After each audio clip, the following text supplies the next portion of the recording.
morning, your majesties. Welcome back to my YouTube channel. For those of you that are new here, welcome to my YouTube channel and happy Tuesday. I have another story time for you guys. This one is going to be Paranormal Encounters number 7. So remember in yesterday's video I said I was going to be reading the 7th encounter. Okay, this title is called 3 Encounters and 2 Exorcisms.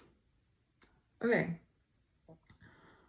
Well, I have so many cause my family are spiritual and take development classes. I will just give you my first and last encounters. The first, nothing overly scary. However, the last one was the worst. The last one was the worst week of my life. I frequently had to contact with spirits and do not scare, but this last one did scare the hell out of me. Okay. Anyway, I will start with the first story. At the age of 4, I used to sleep with the lights on and curtains open as I was scared of the dark. I remember laying in bed, looking out the window and seeing what appeared to be smoke, kind of gray and black, which formed into 3 large faces. Oh my gosh. I knew I was awake as I had just got in bed, so I did not dream this. What surprised me was that these faces knew my name and started speaking to me. They asked me lots of questions about my favorite things like numbers, colors, toys, etc. They were very friendly. They spoke to me for 5 minutes. Then they said that they would let me sleep and went. What do you mean let you sleep? Okay. My dad does the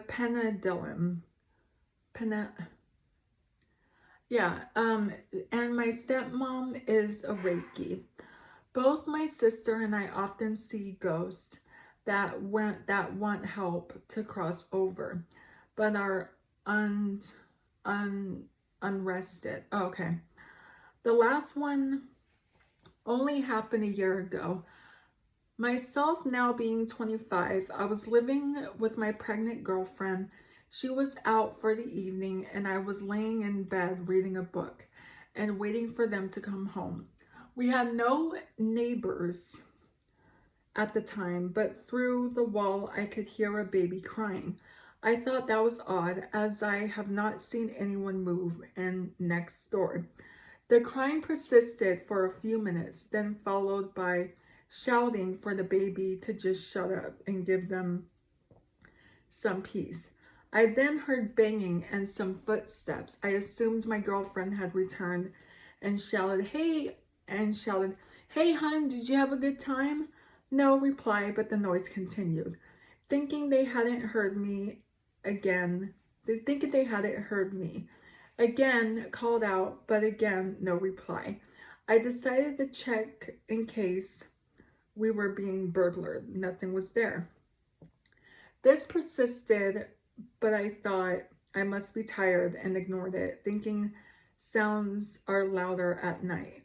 My girlfriend returned and I said, "We must have neighbors," as I had heard crying next door. The next morning I checked and guess what?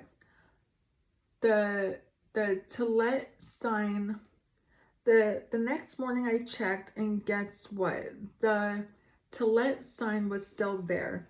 No curtains at all, just empty rooms and windows. I then realized something was occurring, but didn't want to worry my girlfriend as she was pregnant. But the next day I had friends over and I saw them and shut the door behind them.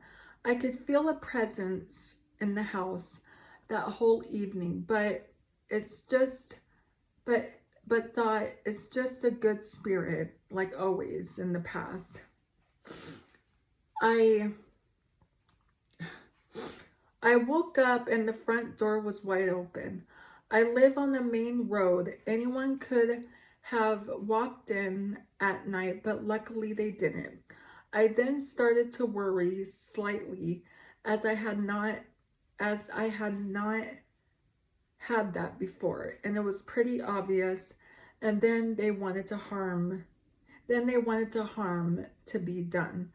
I went to the kitchen and opened a cupboard and took out a plate and put it on the side, turned around to grab a glass off the draining board and turned back to see a glass bowl fly towards my head and hit me in the face. Oh my God. I smiled and thought, okay, you don't like me much? You don't like me much, do you? Well, it's my house. You are the visitor. It's time for you to leave. Go to the light, meet your guide, and leave me alone. You are not welcome here. I... The next day, I got back from work and my girlfriend said to me, we have a ghost. I said, really? Are you sure? Trying to act as if I didn't realize. And they said, yes. I was making tea for friends and full cups of tea started to move around the units. I then said, I know we have. I made up a similar story to keep her calm.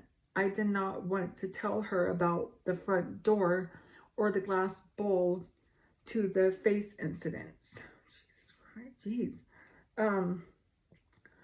I went to turn on the TV, but nothing happened. I looked behind the stand to see if they had been switched off at the wall socket, and the plugs about four, oh, and the plugs, about four different ones, had all been removed from the wall. Not only that the cables had been removed from the back of all the electric appliances, I started to get a little angry, which was not the best thing to do, having known what I found out later. I also noticed that all the pictures of me were face down on the mantelpiece.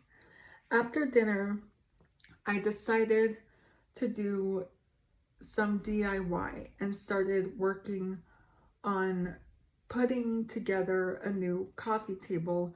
My girlfriends called to me from the kitchen and I went to see what they wanted. They had made me a drink.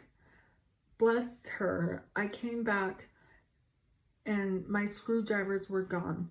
I hunted everywhere. They were simply gone. So I had a half-made coffee table and an angry pregnant girlfriend. That night in bed, I heard the crying again by the shouting.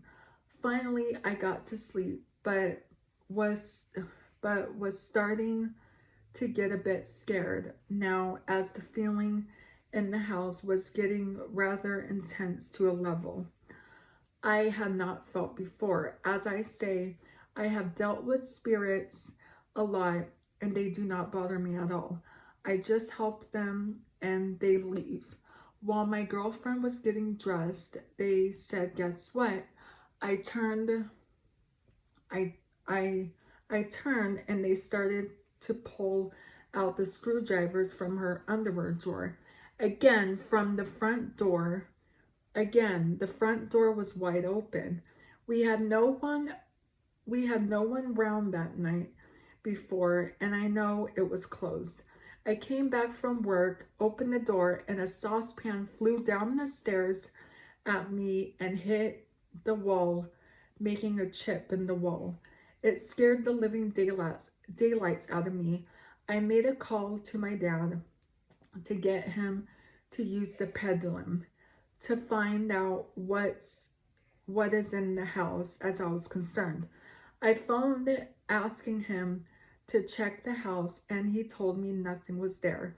I thought, rubbish, I know there is. I thought, rubbish, I know there is, and told him what had been happening. He said, they obviously want to cause you harm. He asked me he asked me a following question, which was have you or your girlfriend ever done any black magic, a Ouija boards, etc.? I said I haven't, but asked my girlfriend. They told me a few years ago that they had done one, but nothing contacted her in an old flat before I met her, and nothing happened since. I told my dad, and he said, well, then the spirit will be attached to her, and did the pendulum again and found something. He would not tell me what, but he said I should imagine white light all around me and my partner and not be frightened, and he would perform an exorcism from his house. That evening, the room got brighter, and I could smell a sweet smell like flowers. Everything felt much better. However, I went to bed and I could hear the crying again, but this time it was crying like a girl was being hurt, which then turned to screams, saying, no, Daddy, please, no, please, no. Then I heard the most evil voice I have ever heard scream. Are you effing happy now? You see what you have done? You effing see where, oh my gosh.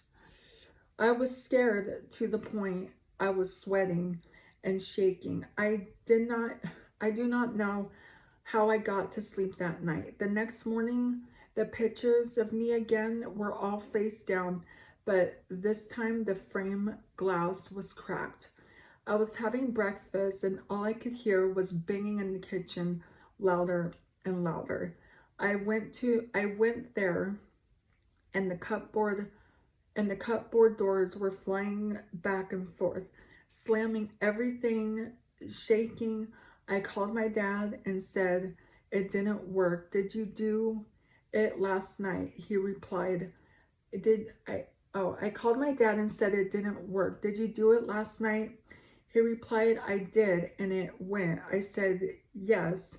I thought it did as well as at 9:01. I felt the room lift. He said, that's the time I did it. I told him about what I heard that night in the kitchen episode. He immediately came and met us. When we walked in, he said, you oh my God, you really have some issues here. I feel horrid. He walked around the room. He walked around the rooms and asked me what had happened in each room. Strangely, nothing had happened in the baby room, but everywhere else in the house over the last week, he went into the baby room after seeing the other rooms and immediately told me something is in this room, but it is good, not evil. How does he know that though? It is protecting the room from the evil here. I thought that is why our cat is always in that room. He said there was multiple evil spirits around the house and opened all the windows to the house and placed tin foil on each windowsill containing sage and burnt it. After a couple hours said everything was gone except the one in the baby room. As that is a relative keeping the baby room safe. They are here to protect you. They told me to be careful and look out for any signs of manifestation. Why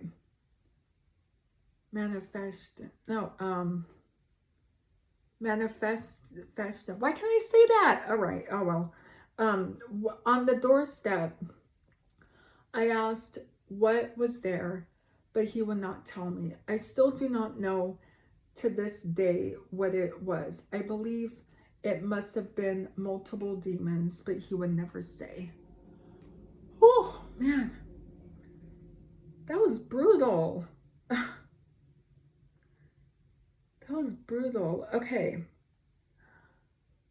That is going to be it for today's video. Tomorrow, I'm going to be starting a new scary story series. This one it's called Creepy Rhyming Poems 01 The Woman in Black. So I'm going to be reading those stories to you guys. So stay tuned for tomorrow. That's going to be it for today's video. So if you're new here, hi, I'm Princess Peyton. Hit the red button to become your majesty and hit the bell notification so you're notified every time I upload a video. And I love you guys so much. You guys are the best human beings ever made. And you're the king of my heart, and the song lyrics of Taylor Swift. And I will see you guys in tomorrow's video. Okay, love you. Bye. Mwah.